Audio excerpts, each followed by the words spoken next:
On continue de réduire Haïti à l'insécurité, notamment dans certains médias. Pourtant, en 2025, les Haïtiens ont remporté des titres mondiaux. Ils ont intégré des compétitions internationales. Ils ont marqué le monde de la mode, du luxe, de la littérature, de la culture, de la musique, du sport. Bref, voici une liste non exhaustive des événements qui ont marqué l'année 2025 pour les Haïtiens et surtout qui ont montré qu'être Haïtien en 2025, c'est un privilège aujourd'hui et pour toujours. Commençons par le sport avec une sélection de football masculine, les Grenadiers qui se sont qualifiés pour la Coupe du Monde 2026. Ça faisait une 50aine d'années que ça n'était pas arrivé. Donc, c'est un événement majeur qui permet à Haïti de retrouver la scène internationale en termes de football, en tout cas à l'échelle nationale. Toujours dans le football, Melchi Daël Dumornay, j'espère que je n'ai pas écorché son nom,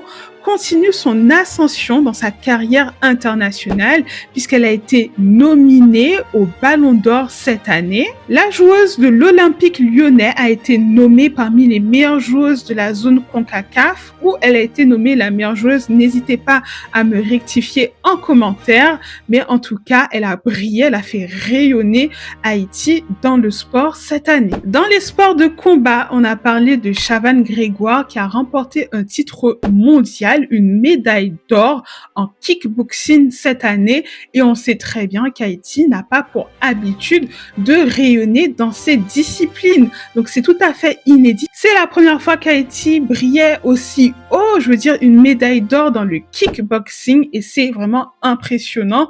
Donc bravo à lui encore une fois d'avoir fait briller Haïti à l'échelle internationale. Dans la boxe, cette fois-ci, il y a un autre nom qui circule, Kervance Boucher, qui lui aussi est un Haïtien qui réside et qui évolue au Chili, mais qui représente Haïti dans la boxe. Il est allé chercher des médailles. Je les ai vus tous les deux, Grégoire Chavannes, mais aussi Kervance Boucher en live sur TikTok pour montrer leurs médailles et surtout partager avec le peuple leur joie de représenter Haïti. Donc vraiment, ça fait plaisir de voir des Haïtiens nous représenter dans des disciplines où on n'avait pas l'habitude d'être représentés et surtout d'aller chercher des titres. Dans le taekwondo, la jeune haïtienne de 19 ans, Ava Soon Lee, est médaillée d'or dans la catégorie des 67 kilos dans les Jeux para-américains cette année même.